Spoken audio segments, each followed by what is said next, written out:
Hello everyone. So in this video of chapter aldehyde ketones and carboxylic acid, I'll be talking about the preparation of carboxylic acids and some properties of aldehydes and ketones. Preparation of carboxylic acids. And the first method of preparation of carboxylic acid is from nitriles and amides. Alkane nitriles or aryl nitriles on acid hydrolysis, they will give you amides first, and on further hydrolysis of amides formed, they will give you corresponding acid, carboxylic acid, along with the elimination of ammonia. If you are writing direct equation, the hydrolysis of cyanide in presence of dilute acid, on warming you will get the final product, the carboxylic acids and ammonium chloride. Second method of preparation is from acyl chloride and anhydrides. Acyl chlorides, let's take one example, acetyl chloride. Let's suppose CS3COCl is hydrolyzed. So what will you get? You will get acetic acid or ethanoic acid and HCl. If you are hydrolyzing anhydrides, this is the anhydride group, and you are hydrolyzing this anhydride, you will be getting carboxylic acid. Now from esters. From esters we can get carboxylic acid in two ways. Number one is acid hydrolysis of ester. Ester on hydrolysis with dilute sulfuric acid or dilute mineral acid like HCl, H2SO4, you can get carboxylic acid and alcohol, because ester is actually made up of acid and alcohol. So on hydrolysis it will give you back carboxylic acid and alcohol. If you are hydrolyzing any ester in presence of dilute alkali like NaOH or KOH, in the first step you will be getting the sodium salt of carboxylic acid and alcohol, and the sodium salt of carboxylic acid will be taken and it will be hydrolyzed in presence of concentrated HCl. It will be giving you concerned acid, and NaOH is the byproduct. Alkaline hydrolysis of ester or higher fatty acids, you can say it is called as the reaction which is known as saponification reaction, and the alkaline hydrolysis of esters is saponification. That means this is the reaction where we will use for the formation of soap. Now the next method is from alkyl benzene. From alkyl benzene, let's take one example, toluene. When toluene is taken and it is warmed in presence of alkaline KMnO4 or chromic acid or dilute HNO3, you will be getting first, when it is treated with alkaline KMnO4, the potassium benzoate compound, and on further hydrolysis of potassium benzoate you will get benzoic acid. Tertiary alkyl substituent, if it is present in on benzene ring, it will not get oxidized. But if you are taking secondary, like you are taking cumene, cumene will be taken and it will be hydrolyzed in presence of alkaline KMnO4. It will give you potassium benzoate, and potassium benzoate on acid hydrolysis you will get benzoic acid. But tertiary alkyl substituent compounds will not oxidized. Now from alkenes. Carboxylic acid can also be prepared by the oxidation of alkenes in presence of acidified H2SO, acidified KMnO4. Alkene will be taken and what will happen? It will be oxidized to give you concerned acid. For example, if you have taken phenylethene, it will be oxidized in presence of acidified KMnO4 and heated to give you benzoic acid. And if you have taken cyclohexene, what will happen?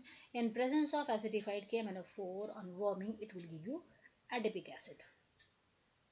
From Grignard reagent. Grignard reagent in dry ether is added to solid CO2 or dry ice, it will give you one complex compound, and this complex compound on hydrolyzing further, of course acid hydrolysis we need to do, it will give you concern acid, and magnesium hydroxide halide will be formed as a byproduct. Now the physical properties. Physical properties, basically we are talking about here carbonyl groups. Nature of intermolecular force. The carbonyl bond, that is CO bond, in aldehydes and ketone is a polar covalent bond. Why? Because of the difference in the electronegativity of carbon and oxygen. So these compounds containing dipole-dipole in force of attraction or dipole-dipole interaction, they used to feel in between each other. The molecule used to orient in such a way so that the oppositely polarized atoms facing each other. Carboxyl group of carboxylic acid contain OH bond, which is responsible for the formation of hydrogen bonding. Thus carboxylic acids have strongest intermolecular force of attraction than aldehydes or ketones. Now the physical state and boiling points of aldehydes and ketones. Formaldehyde is gas at room temperature and it has irritating odor. Acetaldehyde is volatile, colorless liquid, and higher aldehydes generally have pleasant odor. Acetone is liquid at room temperature and has pleasant odor, but higher ketones have blend odor, and as we are uh, increasing the molecular mass of ketones and moving further in homologous series of aldehyde and ketones, we will get to see the increasing boiling points of the compounds. Next is solubility of aldehydes and ketones. The oxygen atom of CO group can involve in hydrogen bonding, and as a result of this, the lower aldehydes, the ketones are water soluble. But as the molecular mass increases, the proportion of hydrocarbon in the molecule increases, which cannot form hydrogen bond, and the solubility of such compounds in water will gradually decrease. Now physical states, boiling points and solubilities of carboxylic acids. It is very important. Lower aliphatic carboxylic acids up to 9 carbon atoms. Let me repeat. Up to 9 carbon atoms are colorless liquids and they have irritating odors. And the higher homologues are colorless, odorless, and wax-like solids which have low volatility. They generally do not show volatility. And carboxylic acid having used to have higher boiling points than those of alkanes or ethers or alcohols or aldehydes or ketones of comparable mass. The reason is, in liquid phase, carboxylic acid form dimer in which two molecules are held by two hydrogen bond. Like see, this is the dimer of acetic acid, and this one molecule of acetic acid, and this is the another molecule of acetic acid, and one molecule, and in this one molecule this oxygen atom is bonded with the hydrogen of another molecule, and another molecule oxygen, which is carbonyl oxygen, is bonded with hydrogen to the first molecule. In this way they used to exist in a form of dimer. This, what will happen in this condition, it will double its size, result in the increase in the intermolecular van der Waals force, which in turns their boiling point higher than the normal value. In case of acetic acid, dimer even exists in the gaseous phase also. Lower aliphatic carboxylic acid containing up to 4 carbons are miscible in water due to the intermolecular hydrogen bond formed in between the acid and water. Higher carboxylic acids, they are practically insoluble in water because of the increased hydrophobic, or you can see interaction of hydrocarbon part with water. Aromatic acid like benzoic acid is also practically insoluble in water at room temperature. Now, polarity of carbonyl group. The polarity of carbonyl group originates from higher electronegativity of oxygen relative to carbon, as well as the resonance effect.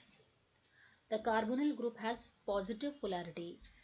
See the structure, this, and you will get to see the partial positive charge is there on carbon and partial negative charge is there on oxygen.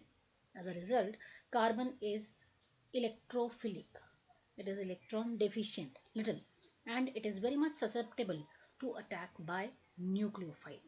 These are the two structures, and this is the resonance hybrid of carbonyl group. Now, the reactivity of aldehydes and ketones. Reactivity of aldehyde and ketones is due to the polarity of carbonyl group, which results in electrophilicity of carbon. Generally, aldehydes are more reactive than ketones toward nucleophilic attack. It is very much explained in terms of electronic effect, or the second term is steric effect. Influence of electronic effect. Alkyl groups have electron donating inductive effect, that is plus I effect. A ketone has two alkyl groups, that means it is having two groups which is having double kind of plus I effect to the carbon of carbonyl group, and which is responsible for decreasing its positive polarity and electrophilicity. In contrast, aldehyde is only having one alkyl group. So, this make aldehyde more electrophilic than ketones. Another reason is steric effect. Two bulky alkyl groups in ketone will come in the way of incoming nucleophile. This is called steric hindrance to nucleophilic attack. On the other hand, nucleophile can easily attack to the carbonyl group in aldehyde because it has only one alkyl group and it is less crowded or sterically less hindered. Hence, aldehydes are more easily attacked by nucleophiles. Thank you.